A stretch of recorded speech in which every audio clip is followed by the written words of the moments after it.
Hey, what's up guys? Tyler here with Secureteam, and it seems to me that there are a lot of things going wrong with technology that has anything to do with us getting into space or observing space, both down here on the ground and above Earth. And it's starting to make many believe, including myself, that there may be something serious going on out in space that they simply do not want us to see. This coming on the heels of the very controversial shutting down of the Sunspot Solar Observatory, which we posted a number of videos on. It was shut down for weeks at a time. FBI raided the place. We still don't have clear answers as to why it was shut down. Then, that entire situation was then followed with a temporary shutdown of the webcams to 6 more observatories around the world, driving suspicions further that there is something out there that they are not wanting us to see. So let's fast forward a little bit to the very recent Soyuz mission launch failure this past week, where, if you didn't see it, a both Russian and American space crew had to make a forced emergency landing after their Soyuz rocket suffered a failure shortly after launching from Russia, in what is now being called one of the most serious space incidents in recent years. And so basically what happened was that the launch began very routine, and we have many more missions like this, bound for the International Space Station, conducted every few months for the past 20 years.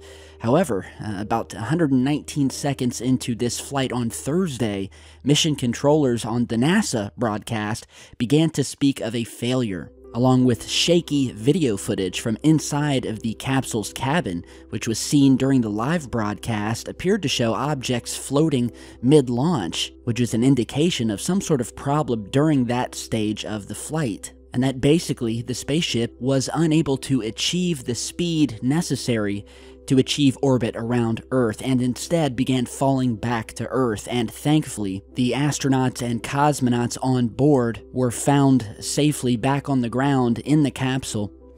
And they're still investigating, trying to figure out exactly what happened. Now, the Soyuz rocket is currently the only one capable of sending astronauts to the space station, with companies such as Boeing and SpaceX unlikely to be ready to take them up there until sometime next year. So, we have Sunspot Observatory, and we have the other 6 observatories mysteriously, temporarily shutting down. Then we have the failure of this launch, sending the astronauts back to Earth. And now to move forward, the failures keep coming.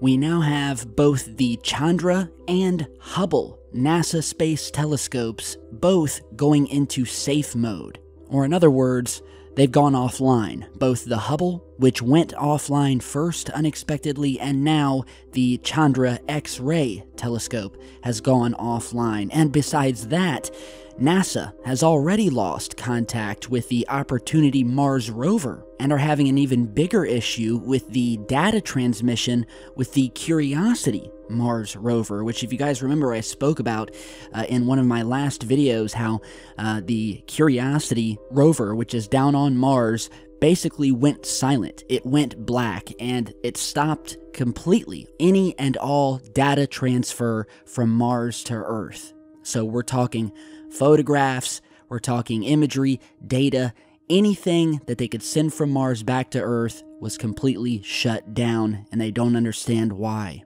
And then the other rover has been having difficulties due to a, quote, sandstorm that occurred earlier in the past couple of months. So we have both rovers down. We have the Hubble telescope down. The Hubble, you all should know, is a massive, giant telescope that allows us to take pictures of deep space, other galaxies, and nebula.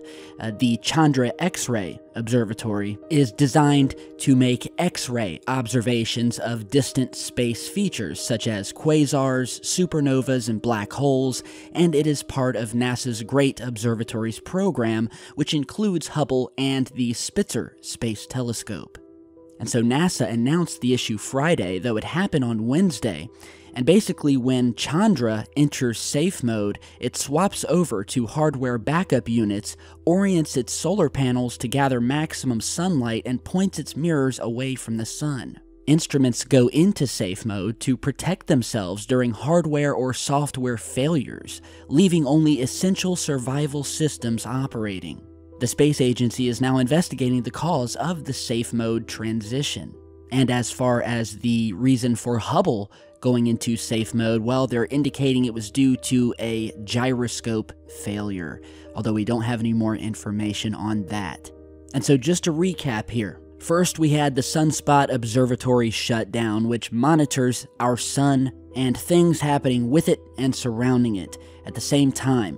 Raided by the FBI, the entire town evacuated, the local sheriff was not even told as to why it was shut down, and as I said earlier, to this day, the cover story that they've put out surrounding it simply does not make sense. And if you want to learn more, you can head back and watch those past videos.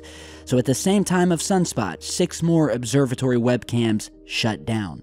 Then on Mars, we have the Opportunity Mars rover and Curiosity Mars rovers go dark, not sending any imagery or data back to Earth. Fast forward to this past week, we have the Soyuz mission launch failure, as they were attempting to send astronauts back out into space, followed by both the Hubble and Chandra X-ray telescopes both going into safe mode for mysterious and still undetermined reasons. So my question for you guys is, are all of these follow-up incidents nothing more than a mere coincidence? It is highly unusual that both of these NASA telescopes are going to go into safe mode within days of one another. And can we expect more of our telescopes and space objects or satellites to suddenly go into safe mode? Can we expect more probes and rovers on other planets to suddenly go into safe mode and go dark? Can we expect more observatories to be shut down without reason or cause for weeks? And can we expect more rockets failing to reach and put human beings back up in space aboard the International Space Station? Are they trying to keep us from seeing something that is occurring in space? What is going on? And that is the question I wanted to pass to you guys, so tell me what you think down below. There are a lot of strange things happening right now, that is for sure, for weeks now, and I'd really love to hear your opinion, so tell me it down below. Now, at the moment, I have another video that I'm working on that features a number of pieces of UFO footage, other strange video clips that I'm going to be posting next. I'm about halfway done with that, so look out for it, subscribe. A lot of people have been telling me that when they go back and check their notification bell that they clicked to make sure to get notifications, that it will be suspiciously unclicked, or that they themselves will be totally unsubscribed to my channel altogether when they had no part in it. So go back, make sure you're subscribed, you have notifications turned on, because it would appear that Secureteam is being kept from the people, and we just can't let that happen. So you guys stay alert, stay safe, I'll see you back soon, and you all have a good night or morning.